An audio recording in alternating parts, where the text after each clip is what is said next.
Hola, ¿qué tal? Estamos compartiendo en esta ocasión una serie de sermones acerca del libro de Jonás.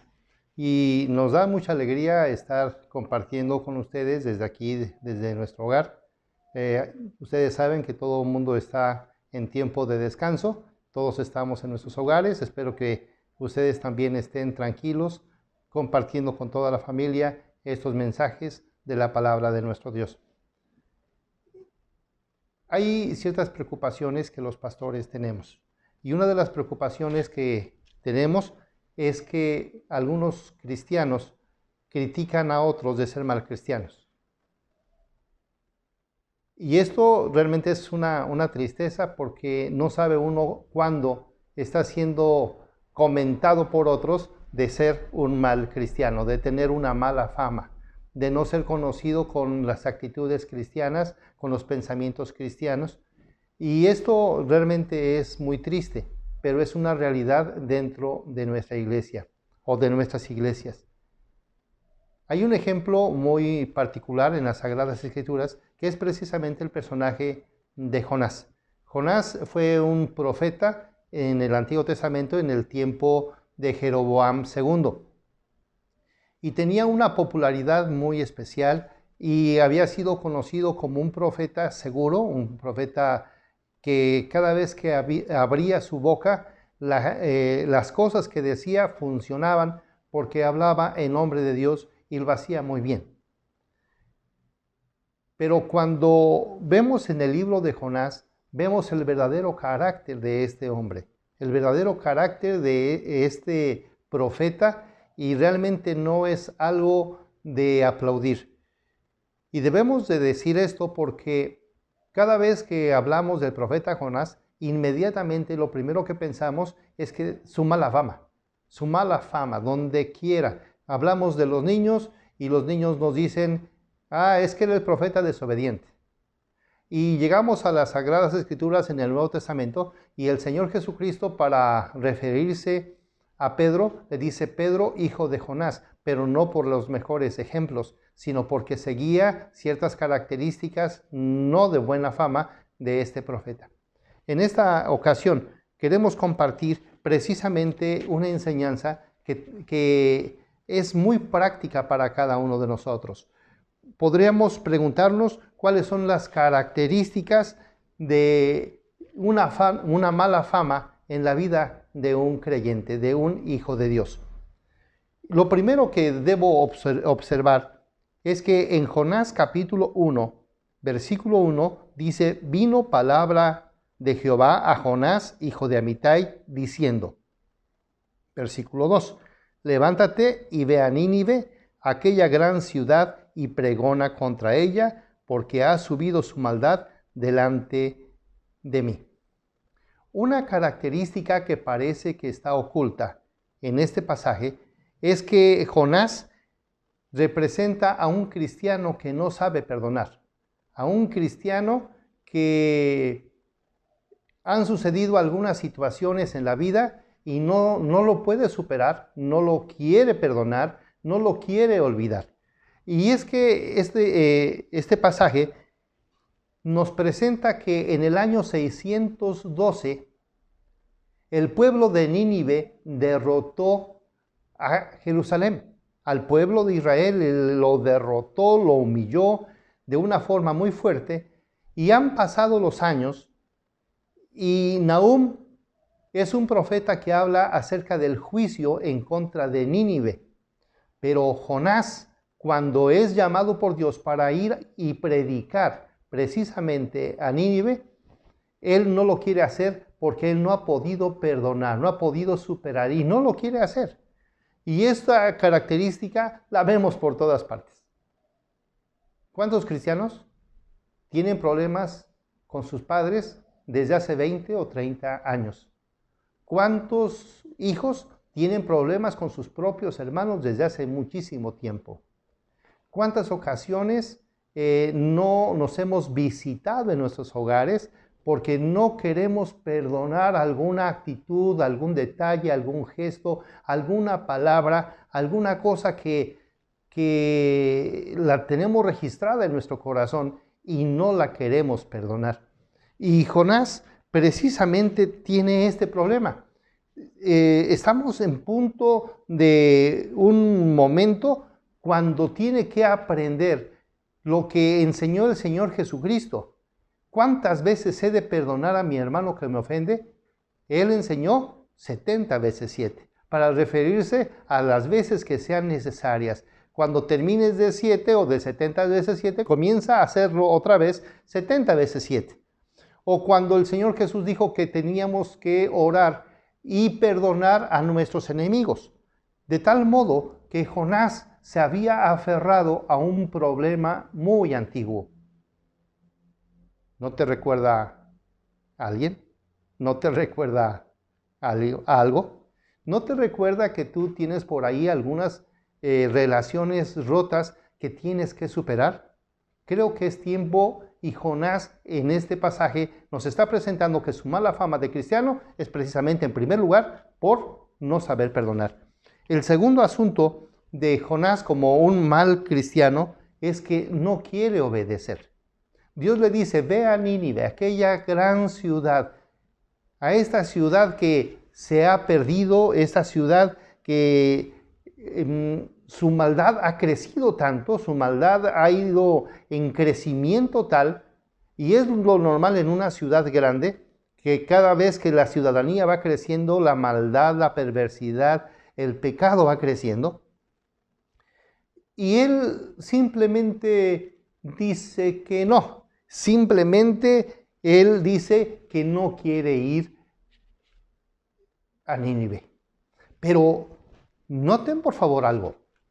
No quiere ir a Nínive, pero quiere ir a Tarsis. Aquí hay dos cosas que debo de mencionar. Primero, que él está en Galilea. De Galilea tiene que ir 65 kilómetros hasta Jope. Jope es el primer puerto marítimo para poder viajar a Tarsis. Entonces son 65 kilómetros. De ahí, para viajar a Tarsis, son 3006 kilómetros. Cuando Dios le está diciendo a él que viaje y vaya a Nínive, estamos hablando de 1168 kilómetros. Él definitivamente dice que no lo quiere hacer, que no quiere estar dentro de la presencia de Dios por su desobediencia, por su arrebato, porque se le han olvidado las reglas. Algo que nosotros no podemos olvidar ahora es que todo tiene reglas y que en nuestra iglesia, en nuestra familia, en nuestras escuelas hay reglas que seguir y no podemos insubordinarnos. No podemos rehusarnos a esas reglas. Nuestras casas tienen reglas y Dios da reglas establecidas en su palabra para que nosotros las obedezcamos. Si nosotros desobedecemos a esa palabra, tarde o temprano vamos a regresar. Fíjense, de Tarsis a Nínive estamos hablando de 3800 kilómetros de distancia. Si ya recorrió primero 65 kilómetros y luego 3007 kilómetros, ahora tiene que viajar 3800 kilómetros. Todo por una cosa, por su soberana voluntad. Porque él se arrebató y él dijo, no me importan las reglas, no me importa qué es lo que Dios me esté pidiendo. Solamente que te estás arriesgando a algo, querido amigo. Te estás arriesgando a que Dios te haga regresar, pero que hayas tenido que recorrer el camino más largo, más penoso, más triste, y qué diríamos, la consecuencia de la tempestad, la consecuencia del pez, la consecuencia de tener que bajar la cabeza para reconocer que fuiste un necio, que fuiste un terco, que esa actitud de falta de madurez te va a llevar, como te ha llevado en otros momentos, a tierras muy frágiles, solamente porque no has querido obedecer. Yo te diría ahora, obedezcamos la palabra y obedezcámosla bien, porque tarde o temprano tendremos que cumplirla. Hay una tercera cosa que podemos aprender en este pasaje. Y es que Jonás representa al cristiano que cree que las puede todas. Él representa a aquel que dice, yo lo puedo hacer y no necesito de nadie.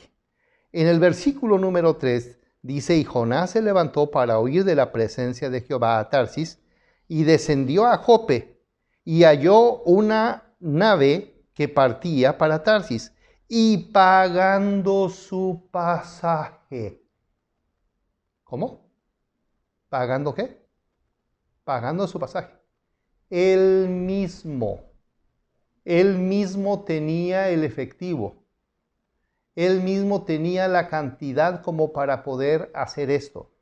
Muchas ocasiones nos detenemos y decimos, no haré esto porque, no porque las cosas me gusten mucho, sino precisamente porque no tenemos como para hacerlo, pero él tenía el tiempo, él tenía los recursos, él tenía el dinero necesario, pero en lo que en este pasaje vemos es que él de su propia voluntad pagó el pasaje y dice, entró en ella para irse de ellos. Y esto muestra la actitud rebelde de una persona que quiere hacer las cosas por su propia voluntad. Hemos sido muy voluntariosos. Hemos sido personas que hemos querido poner nuestras propias reglas, que nosotros decimos, yo tengo el dinero y lo voy a hacer, ¿qué me impide hacerlo? Y Jonás tuvo que aprender, pero en este momento nos está presentando la tercera característica de su mala fama.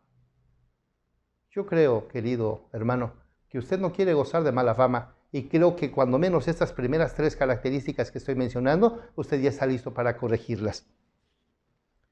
En el versículo 5 encontramos otra característica. Jonás, el cristiano, que quiere evadir su responsabilidad.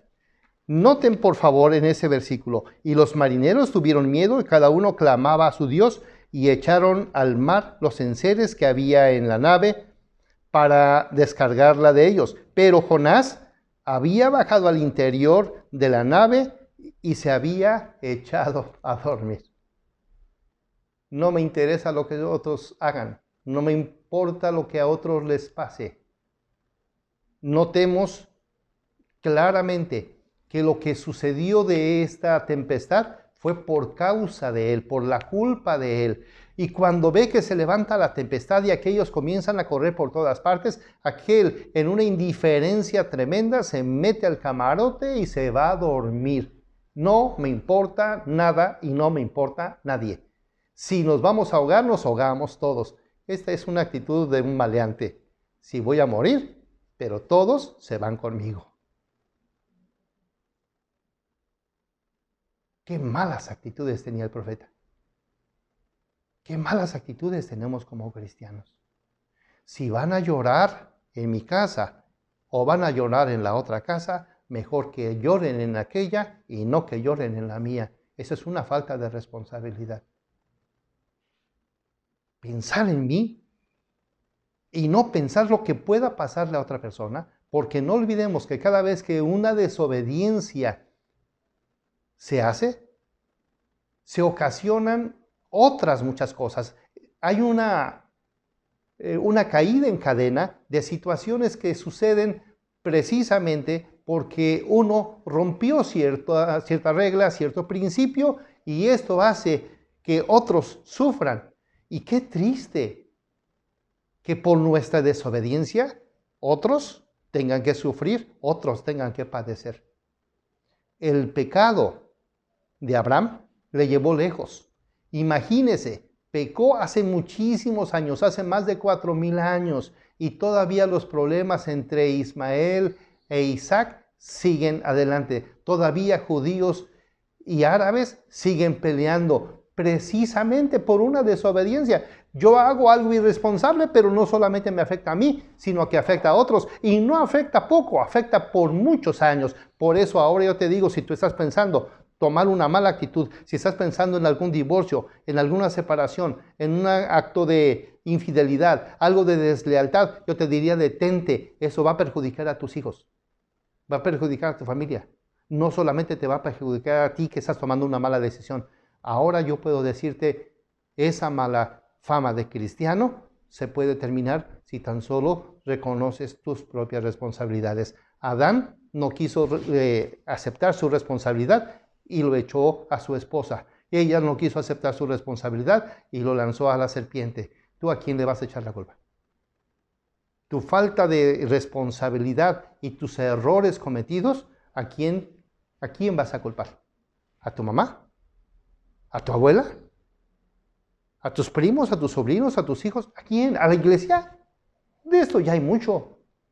Hoy necesitamos aprender y a tomar nuestra propia responsabilidad. Somos responsables por lo que hemos hecho. Así se dijo con el Señor Jesús. Nosotros somos responsables de lo que hemos hecho, pero Él es inocente. Nuestro Señor Jesucristo es el único justo, el único que puede perdonar nuestros pecados y el único que puede responder de no haber cometido pecado. De ahí en fuera, todos debemos entender nuestra responsabilidad por causa de nuestro pecado y aceptar nuestras responsabilidades. Jonás debe ser aceptado y entendido como un cristiano que tiene que reconocer su culpa. Él no quería reconocer su culpa.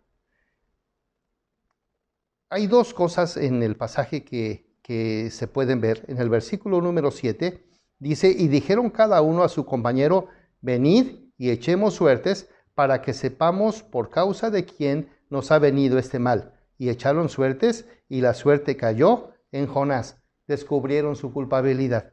Versículo número 10. Y aquellos hombres temieron a Jehová en sobremanera y dijeron, ¿por qué has hecho esto? Porque ellos sabían que huía de la presencia de Jehová. Solamente hay un culpable y la culpa se tiene que reconocer. ¿Has sido culpable? ¿Has cometido alguna cosa? ¿Has hecho algo que ha ofendido a los demás? ¿Has hecho algo y has escondido por ahí tu mano? ¿Cuántas ocasiones cometemos cosas, culpamos a los demás o nosotros sencillamente, como aquel niño que se come un pastel, se ensucia de chocolate la boca, esconde la mano y le pregunten quién fue y dice fue él, pero en su cara están las evidencias de su culpa? Reconozcamos que somos culpables. Si en tu hogar tu familia se está cayendo, no le eches la culpa a tu esposa. Reconoce tu culpa. Si tu casa se está cayendo por causa de ti, querida hermana, no le eches la culpa a tu esposo o a tus hijos. O que te quieres quedar con este hombre, mal hombre, en la familia por causa de tus hijos. Mentira, acepta tu culpa. Aceptemos nuestras culpas y comencemos a caminar en forma correcta y en forma acertada. Una última cosa, y esta no aparece precisamente en el capítulo 1, pero lo podemos encontrar más adelante y está casi en todo el libro. Jonás era un hombre de mal carácter. ¿Sabes de lo que estamos hablando? ¿Me explico cuál es el tema ahora? Versículo número 1 del capítulo 4. Pero Jonás se apesadumbró en extremo y se enojó. Porque Dios perdonó al pueblo de Nínive, él se enojó. Pidió inclusive que Dios le quitara la vida. En el versículo 7 dice, pero al venir el alba, al día siguiente, Dios preparó un gusano, el cual hirió la calabacera y se secó. Versículo 8, y aconteció que al salir el sol, preparó Dios un viento recio, un viento solano, y el sol hirió a Jonás en la cabeza y se desmayaba y deseaba la muerte, diciendo, mejor sería para mí la muerte que la vida. Entonces dijo Dios a Jonás, ¿tanto te enojas por una calabacera? Fíjese, nosotros lo diríamos en muy buen español, tú te molestas aunque pase tan solo una mosca. Él se enojaba tan solo porque una calabacera, una planta ya terminó su ciclo de vida. Esto es difícil, esto es fuerte. El mal carácter, dice la Biblia que el que pronto se enoja hará locuras. Dice la Escritura que es fuerte la grava, es pesada la piedra, pero el que se enoja llevará la carga. Nosotros tenemos que aprender. Hemos defendido a muchísima gente cuando hemos dicho, es que el enojo no es tan malo. Airaos, pero no pequéis. Eso no dice la Escritura. La Escritura dice, si te puedes enojar sin ofender y sin pecar, hazlo. Pero nadie lo puede hacer. De tal forma que en este momento quiero invitarte que comiences buscando esa ayuda del Señor para ser un mejor creyente, para romper esa mala fama que tienes. ¿Tienes mala fama de enojón, de berrinchoso? ¿Tienes fama de que no se puede hablar contigo? ¿Tienes fama de que tus hijos mejor evaden y buscan a tu esposa para poder hablar porque si no, no se pueden entender contigo? ¿Tienes mala fama en tu trabajo? Hay muchísima gente con la que nosotros nos relacionamos y casi siempre quedamos mal. Todo el mundo está enojado con nosotros o más bien nosotros estamos enojados con ellos. Estas características que he mencionado son las características de un mal cristianismo y de un mal cristiano. La mala fama de ser cristiano debe romperse ahora. Estas características que he mencionado, tenemos que tomarlas en serio y decir, ¿quiero ser recordado así? ¿Quiero ser recordado como un mal creyente? ¿Quiero que todo mundo me vea y a mis espaldas se ría pensando, este es un mal cristiano, pero tiene etiqueta de ser buena gente? ¿O cree que es buena persona, pero que tiene una muy mala fama de cristiano? Hermanos amados, es tiempo de que nosotros tomemos medidas y medidas serias para que nuestras actitudes puedan cambiar. Esto realmente para mí es muy fuerte, porque Jonás sigue siendo recordado, pero sigue siendo recordado como mal creyente. Sigue siendo recordado con mala fama. Dice la palabra que es mejor la buena fama que el buen ungüento. Tenemos que ser personas diferentes, pero que seamos personas diferentes y solamente lo seremos a través del amor de Dios en nuestras vidas y a través del favor de Jesucristo en nuestros corazones. Si el Espíritu Santo no obra en nuestro ser, seguiremos siendo los cristianos de siempre, cristianos mediocres, cristianos simples, cristianos sin compromiso real de cambio, con un cristianismo acomodaticio. Seamos diferentes, que se rompa ya la fama. Quiero invitarte para ser un cristiano verdadero y que las características de este mal cristiano sean nuestro reflejo, nuestro espejo, para que podamos reflexionar y para que podamos decir, Señor, quiero ser diferente. La mala fama no nos va a llevar a ninguna parte. Seas líder de tu iglesia, seas creyente en tu congregación, o seas un profesionista, necesitas una buena fama y esa única buena fama se adquiere cuando el Señor Jesús está dirigiendo y controlando tu vida. Que el Señor te bendiga, es un gusto saludarte y espero que todavía sigas en casa y que obedezcas todas las reglas que se están dando para que esta pandemia pueda pasar pronto y todos podamos muy pronto volvernos a ver y volver a decir, Señor, a ti sea la gloria por los siglos de los siglos. Amén.